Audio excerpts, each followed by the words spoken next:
me tell you, this program's already been a success. Only thing that can fail would be me. So what I'm going to do is go ahead and start off by saying good morning. Good morning. I'm deeply honored and humbled to stand before you today to commemorate the honoring of the selfless service and sacrifice of all the warriors who've chosen to serve this nation. I would like to take a moment to acknowledge and thank all veterans and young people that are here in the learning environment today. I would like to thank Mr. Eddie Overton and the Russell County High School for allowing me the opportunity to share a few words about how important Veterans Day is to me. I would like to acknowledge I understand the protocol has already been established, but I see a couple of distinguished visitors that I do want to acknowledge, which is the Chattahoochee Veterans Organization Director, Mr. Leroy Davis.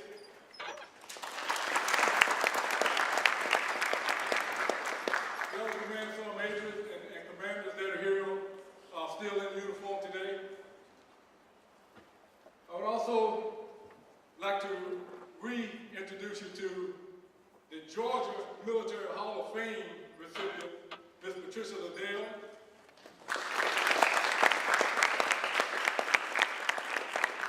And all of you, my distinguished guests, along with my lovely wife, ride or die, and supportive wife, Stephanie.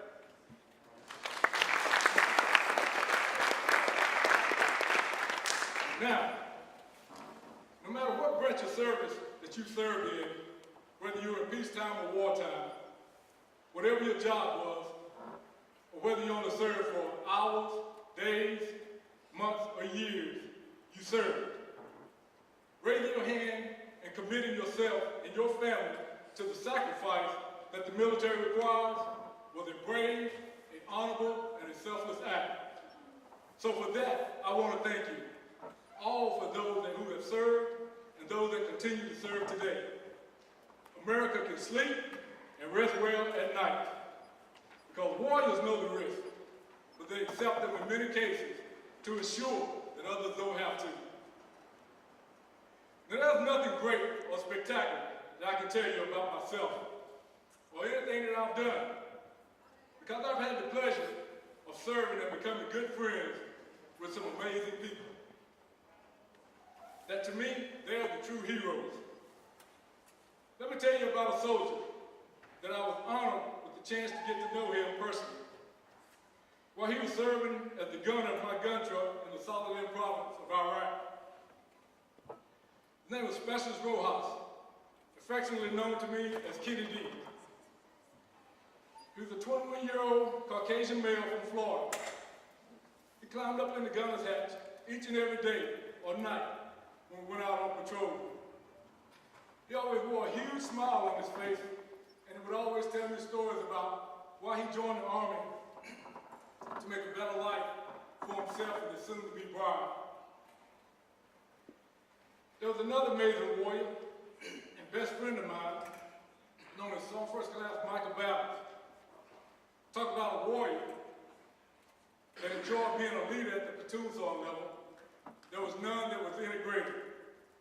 Every day, all day, he was about his soldiers, the Army's mission, and how he could ensure that they would be successful. But he loved sharing stories about his wife and his children. Then there's Command Sergeant Major Crosby, Michael Crosby, that is. I had the pleasure of serving with him on America's team. He was the 2nd Brigade Combat Team Command Sergeant Major, Blackjack Brigade. I served with him as I was serving as the Division Command Sergeant Major. Now Mike, he was all about systems, people, and the process. Now I could talk about great Americans all day, but I know it's short on time. So I'll share just a few details about my mentor, Command Sergeant Major Jeff Miller. He's also retired. But let me start by saying he calls himself a rebel. And the reason he does that is because his resume is so long and deep in warfighting. Bottom line, he's in the Ranger Hall of Fame. He was the last enlisted Vietnam draftee, and he retired in 2011. Now, for all you paratroopers out there, Jeff has 3,700 parachute jumps. Now, I chose to speak about these warriors because to me, they make up this full spectrum of what makes Veterans Day so important to me. Those that paid the ultimate sacrifice. PFC Rojas, that young 21-year-old trooper that used to be in the gunner's hatch every day, he was killed in Beijing, Iraq, when his gun truck was hit by a landmine explosion. Some First Class Michael Ballas, he was killed on a checkpoint in Baghdad by an IED while he was supervising the soldiers. And these are debts that can never be repaid. That's what makes Veterans Day important to me. To continue to give them and those like them the honor for their commitment. Command Sergeant Major Crosby, remember I told you that he was always focused on systems, people, and the process. Well, he was just selected to be the first Command Sergeant Major for the Army's newly activated Futures Command. And his purpose is to, as quoted by the Army Chief of Staff, General Miller himself, this command is all about setting the United States Army up to not only win on the battlefield, but to be decisive and absolute dominating on the battlefield, so that we inflict punishment and destroy the enemy at least cost to ourselves, end quote. That's what makes Veterans Day important to me. Saluting those that are still serving, making endless sacrifices to ensure that our next generation of warriors can continue to keep America safe with the leading edge, leading from the front, still standing at the tip of the spear, and setting the example. Now remember Command Sergeant Major retired Mellinger? After all he's given, he still continues to make contributions to his community. He serves on several boards of trustees, like one of my personal favorites, the House of Heroes, where he also serves as a site leader when we do major home renovation projects for veterans. He still goes and spends time with wounded warriors and their families while they're stationed at Walter Reed Army Medical Center. That's what makes Veterans Day important to me. Selfless service to God and community. Most Americans profess to truly love our veterans, especially at gatherings on Veterans Day and Memorial Day. Now, while their feelings are usually sincere, it is important to remember that veterans, they defend us 365 days a year. The bravery that has been demonstrated time and time again by veterans, from the American Revolution to the global war on terrorism, is sometimes unnoticed by those of us who enjoy the security of their sacrifice and how it has been provided to us. Now, we sometimes forget the innocence of their grieving children and parents, and how it will be challenged by the dramatic change affecting the balance of security and comfort in their family routine. The hearts of these families will feel the sharp sting of their loss, leaving them only with memories of their family members that have long been lost. Loving moms and dads. Life as they have known, it would be much harder from them now on. Now, a debt to these heroes can never be repaid, but our gratitude and our respect, it must last forever. For many veterans, our nation was important enough to endure long separation from their families, miss the birth of their children, freeze in sub-zero degree temperatures, bake in wild jungles and deserts, lose limbs, and far too often lose their lives. Military spouses, they've had to endure career interruptions, frequent changes of address, and a disproportionate share of parental responsibilities. The children, some of you here that are here today, or the youth, often had to deal with changes in schools, separation from your friends, and hardest of all, the uncertainty of whether or not your mother or your dad, your sister or your brother, will return from this deployment. So those of you youth that are thinking about serving, or have already begun by studying leadership and military history in your junior ROTC programs, thank you. Those of you that have veteran parents and other family members, or those of you youth that sit here today, you have already begun to make a difference in shaping our world. How, you may ask? Well, you chose to get an education. Many of you spend countless hours providing selfless service with family to our churches, our communities, our schools, and numerous outreach programs. So you can continue to make future decisions that allow communities and our country to remain strong and elite. Whether you're the captain of the football team or a member of the debate team, you're still serving, providing leadership to something that's bigger than yourself, which allows you to be instrumental in developing those around you while you continue to better yourself. That is what so closely parallels you to today's veteran.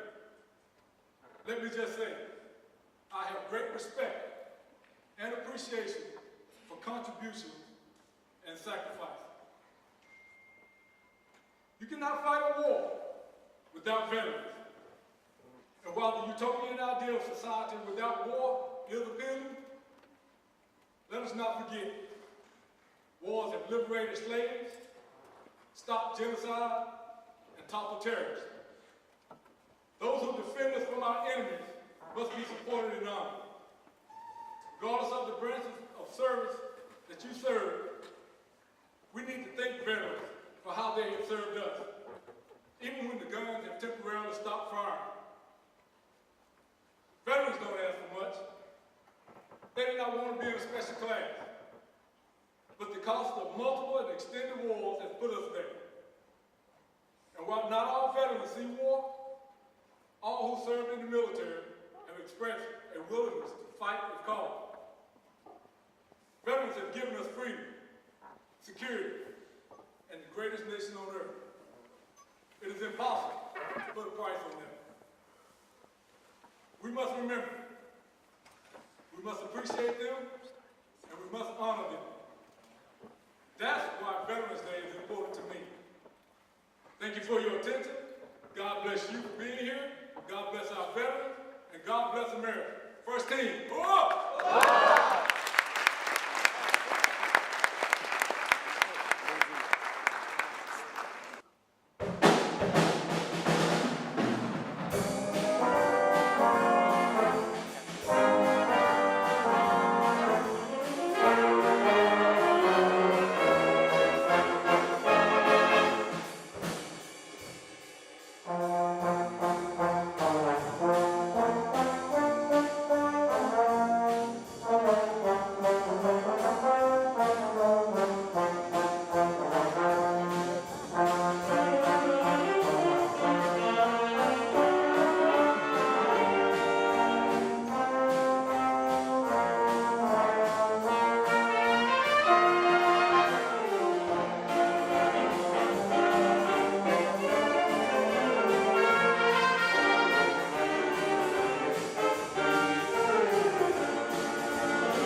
You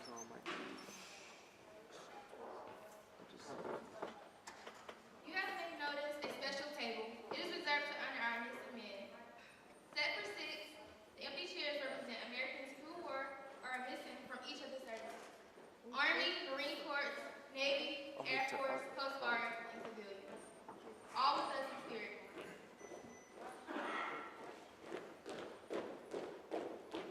Some here were very young or not yet born when the Vietnam War began.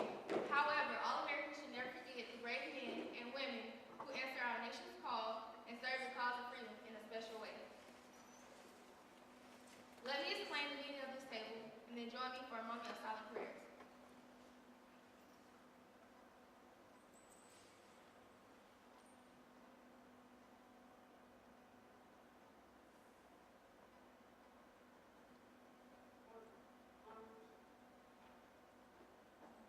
The table is round to show our everlasting concern. The cloth is white, symbolizing the purity of their motives when answering the call to serve. The single red rose reminds us of the lives of these Americans and their loved ones and friends who keep the faith while seeking answers. The yellow ribbon symbolizes our continued uncertainty, the hope for their return, and our determination to account for them. A slice of lemon reminds us of their bitter fate, captured and missing in a foreign land. A pinch of salt symbolizes the tears of our missing and their families, who long for answers after decades of uncertainty. The lighted candle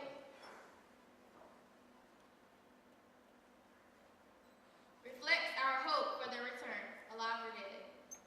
The Bible represents the strength gained through faith, to sustain us and those lost from our country, found as one nation under God. The glass is inverted, symbolizing their inability to share a toast. The chairs are empty, they are missing. Please stand for the playing of taps.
Thank you. You may be seated.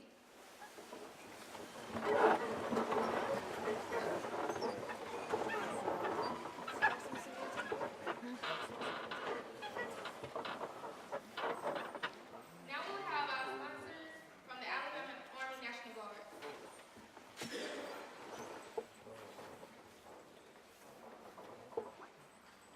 Thank you, Cadet Brown, for that introduction.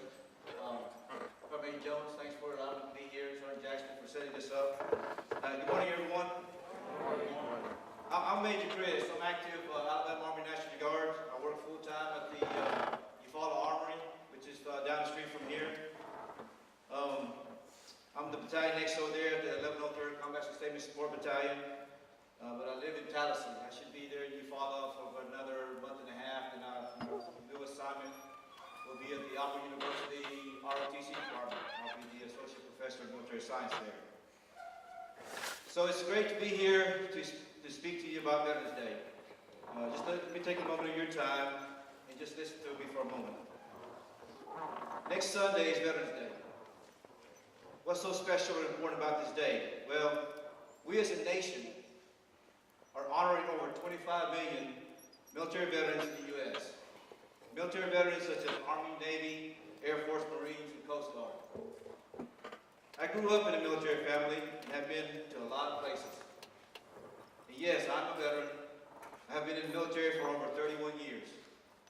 I was involved in 2 U.S. military conflicts, Operation Desert Shield, Desert Storm, 1991, and Operation Iraqi Freedom, 2004-2005. Since we are honoring our veterans next Sunday, I would like to recite to you a poem written by Sergeant Dennis O'Brien, who served in the Marine Corps. This poem pretty much sums up the importance of the military and what it means to be a veteran. It is the soldier, not the reporter, who has given us the freedom of the press. It is the soldier, not the poet, who has given us freedom of speech. It is the soldier, not the campus organizer, who has given us freedom to demonstrate. It is the soldier, not the lawyer, who has given us the right to a fair trial. It is the soldier who salutes the flag, who serves under the flag, in whose coffin is draped by the flag, who allows you to enjoy the freedom that you have. Ladies and gentlemen, we live in the greatest country of the world. With our U.S. military, time and time again, across generations, men and women have defended our safety in the dark night, far from home. They stand ready to deploy at a given notice, engage and destroy the enemies of the U.S. in close combat. The veterans in the military are your guardian of freedom and the American way of life. Bottom line. You have the freedom now because of men and women who have served and sacrificed their lives to give you that freedom. Yes, ladies and gentlemen, we, the military, these veterans are sitting before you, have sacrificed their lives to give you that freedom. Sacrificed their lives for your freedom. Not only have they sacrificed their lives for your freedom, while deployed to the dangerous corners of the world, they had to miss family events. Family events such as birthdays, holidays, anniversaries, graduation, birth of a child, or attend a cheer or a sporting event for their loved ones. These veterans have to miss all those events for your freedom. What kind of freedom, you ask? Well, freedom that you take for granted at times. Freedom to come to school and learn or be in school clubs. Freedom to have fun playing your Xbox, your PlayStation, just hanging out with friends. Freedom to enjoy playing sports or cheer for your school. Freedom to go to church and worship. Freedom to go to the movies or go shopping. Freedom to go to the lake, maybe barbecue, or just enjoy the day with your friends and family. Do you realize all these freedoms are possible because of these veterans? We have served our country and will continue to serve as long as we have a military.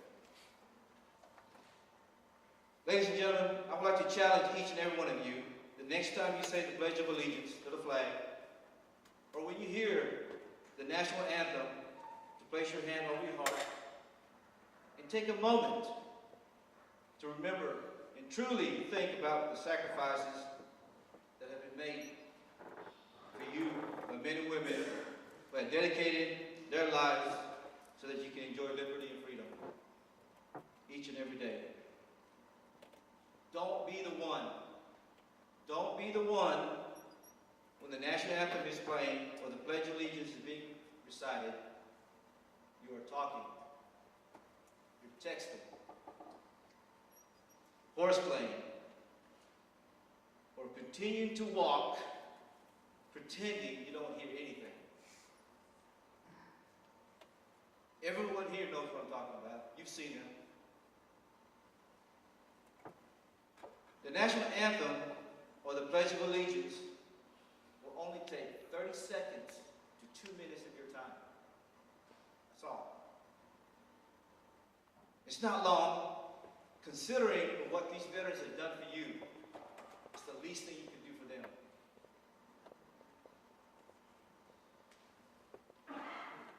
I want you to honor them and the ones who are no longer with us by fulfilling my challenge. Also, I would like to challenge you to say thank you for serving to a veteran or to a man or woman who's wearing a uniform. Some of you may have your own mom and dad, your sister, brother, grandparents, friends, aunts and uncles that are currently or have served in the military. When you see them today, tomorrow, or whenever, go to them and say thank you for serving. I promise you, they will appreciate your kind gesture unknowable. An unknown author wrote the following. Several mothers asked the president, why did my son have to die in Afghanistan and Iraq? Another several mothers asked his president, why did my son have to die in Vietnam, Korea, Iwo Jima, battlefield in France? And yet, some more mothers asked his president, why did my son have to die at Gettysburg and on the frozen field near Valley Forge? Then long, long ago, a mother asked, Heavenly Father, why did my son have to die in the cross outside of Jerusalem? The answer is always the same, so that others may live and dwell in peace, happiness, and freedom. So with that said, only two defining forces that have ever offered to die for you, die for us. That's right, ladies and gentlemen. Two individuals, two people that have ever offered to die for you. One died for your soul, and the other died for your freedom. Think about that. So in conclusion, being homeless and living in the streets of Angeles City, Philippines, then going to the orphanage, and being adopted by Joe and Jackie Chris, who opened their hearts to a 10-year-old boy, and now 39 years later, I'm standing here before you. All I can say is, anything is possible if you work hard for it. Stay in school, do your homework, pay attention to class, and work hard for it. Whatever it is for you, go for it. Nothing is given, but opportunities is there to grab. As a former educator, respect your teachers, your administrators, your staff, support personnel. They're there for you. Always appreciate every day of your life. Good days give you happiness. Bad days give you experiences. And worse days give you lessons. So I want to thank you for your attention. Thank you for inviting me, Sergeant Major Jones, Sergeant Jackson. And hope you take my message, digest it, think about it, and go from there. Thank you very much.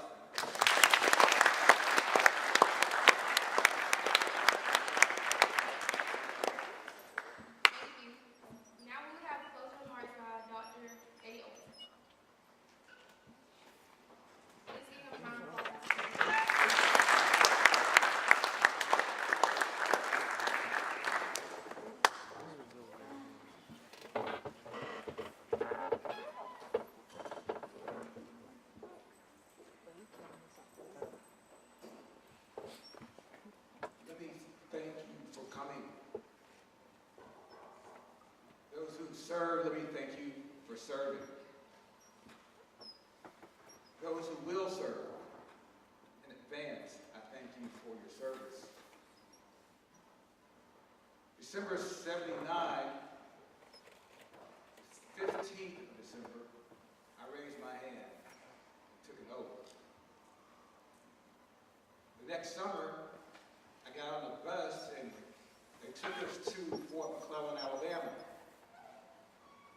As soon as I saw those gates, I said, what am I doing? I volunteered for this.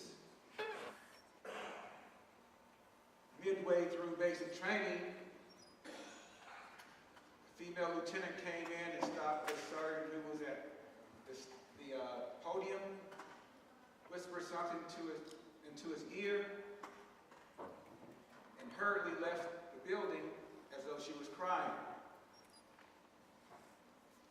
At that point in history, the Iranian crisis is taking place.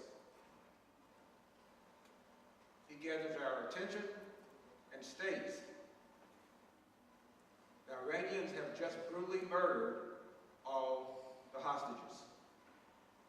Your training will be stepped up 3 weeks, and you will be going straight to Iran. Again, I thought, what did I do? People in the room started raising their hands. Drill sergeant, I haven't finished high school. And he said, if you make it back, you'll finish when you get back. Can we go see our family before we leave? No.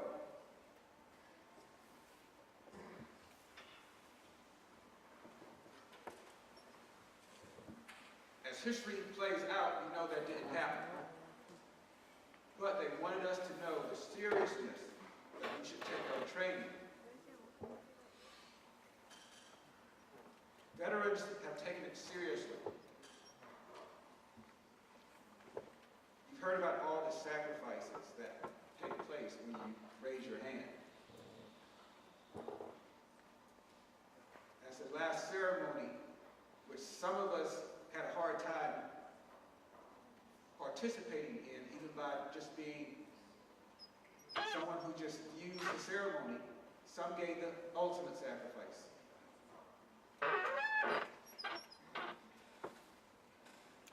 But I learned one thing while I served. I learned that we do have to take things seriously. Our purpose for those who serve is to make sure that those freedoms exist and continue to exist. And it is out of love that is done. Love of family, love of country, love of freedom. So as we go throughout our lifetime, remember this day. Remember the 11th. But above all, remember the love that's been given to you by those who serve. I'd like to thank all those who come as guests today. We thank you, the 22nd Recruiting and Retention Battalion, for providing nourishment today. And Dr. Coley, we thank you for allowing us to have a JRTC program in our system that we know is en route to becoming the most stellar JRTC program in the state of Alabama.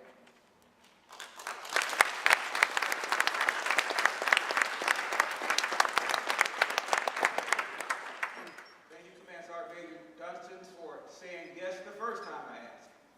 I didn't have to ask twice. But he owes me. But we do appreciate all you coming.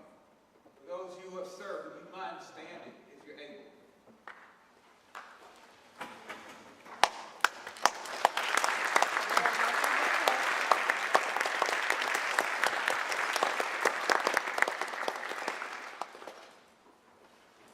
Thank you again, Ms. Baker, for allowing us to have this ceremony here today. We have our big bosses here today, Colonel Barrows and Sergeant Major G. Thank you for coming. We met some time ago, and I think our relationship is going to be a good one. And we too hope we make you proud here at Russell County High School. Sergeant Major, is there anything else? Thank you again for coming. Enjoy the meal that's been prepared for you. Cool.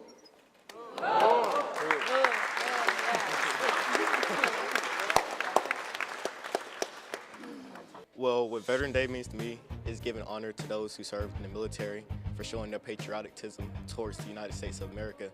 And we just strive to be like them in every way, I guess.